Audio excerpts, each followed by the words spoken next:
Champions Hampshire slipped to their first defeat in this season's Yorkshire Bank 40 competition, and what a defeat it was, as they were thrashed by Surrey by 9 wickets with 52 balls remaining, thanks to a brilliant 100 from Stephen Davis.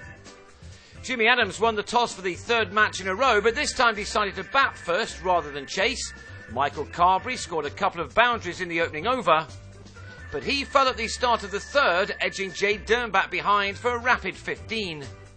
James Vince took a little longer to get going, but he was still helping his side to make an encouraging start as the total moved on to 53 in the 9th. Vince started this year's 40-over competition with a brilliant 100 against Essex, but here on 21 he pulled John Lewis to Vikram Solanki. Zafar Ansari was introduced into the attack in the 13th over, and with his second ball he had George Bailey held by Lewis at long on to leave Hampshire on 69 for 3.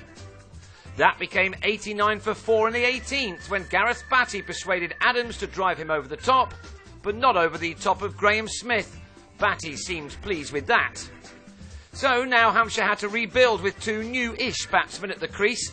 One of them, Sean Ervine, quickly tucked into Gary Keady, hitting him for what turned out to be the only 6 of the innings. Smith then turned back to his seamers, only for Liam Dawson and Ervine to play them rather well. Keeping the scoreboard ticking over, they advanced the total along to 143 in the 27th over, and a decent total looked likely. But Hampshire then lost 2 wickets just at the wrong time. On 36, Dawson, who guided his side to a win over Scotland on the previous day, drove the returning Ansari to Smith, who was putting himself in all the right places. And then Ansari struck for a 3rd time in his next over, defeating Adam Wheater in the flight to have him easily stumped. Hampshire now had a lot to do to get where they wanted to be. With 10 overs remaining, they had a score of 149 for 6 on the board and needed plenty more from Ervine and the lower order, one of whom was Chris Wood, who did play some smart cricket with his partner. But again, the Royals lost a wicket just at the wrong time, Davis reacting quickly from behind the stumps to run out Wood for a useful 21. Ervine now held the key to the Hampshire innings. He went to his 50 off 61 balls and now looked to finish the innings off with a flourish. But on 63 he was outwitted by Ansari, who now had 4 wickets for the first time in a one-day game. He ended with 4 for 46, leaving it to Lewis to finish off the innings. He bowled Hamza Riazuddin, who had almost moved to another county to play this shot.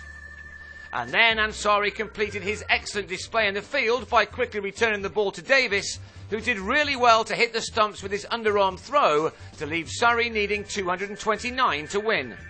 That was because Hampshire finished on 228 all out, the run out of Danny Briggs coming off the final ball. Now that kind of target can be easily reached if the batting side now get off to a flyer. Tough run rates can be brought down to much more manageable ones if the opening batsmen are prepared to take a few risks and go for glory. And that's exactly what Smith and Davis did. Davis was simply superb. Here he used little effort to turn a decent enough delivery from James Tomlinson into a 6.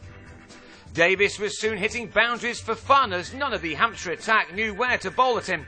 10 overs in and Surrey were already heading towards an easy win with 88 runs on the board.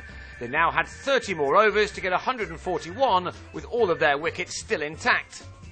Davis completed a sublime half-century, reaching it with a single, but only after he'd already caressed the ball around for his 7 fours and a 6 from the 43 balls he'd faced.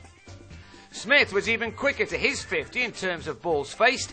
He got there with his 8th 4 to just the 36th delivery he'd faced up to. It was a fine performance from this pair, who'd already done the lion's share of the work for their team.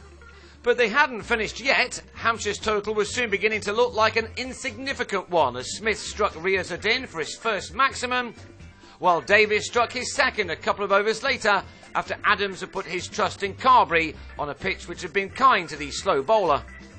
One of those slow men finally broke through as Smith, on a 55-ball 74, shoveled a delivery from Dawson to Vince, but he'd already put on 162 runs and Surrey were only halfway through their allotted overs. So the game was just about up for Hampshire, who were facing something of a hammering, especially as Davis refused to slow down, here clipping Carberry for his 3rd 6. His 100 duly arrived off only 81 balls, with 58 of his runs coming in boundaries alone. He added yet more of those as he raced his team towards the winning line. And that win was completed in only the 32nd over. It was fitting that Davis struck the winning runs, for his knock was one of real pleasure, unless you happen to be bowling at him, of course. He ended on 127, the best score of his one-day career, even though this was his 6th ton, and that had occupied only 104 balls. It was some start for the 2011 champions against those who won it last season. They had 9 wickets and 52 balls left in the bank. They stay in London to take on Durham in their next game, a day-nighter on Thursday. Hampshire will lick their wounds and return to championship action in Bristol from Wednesday, where they take on Gloucestershire.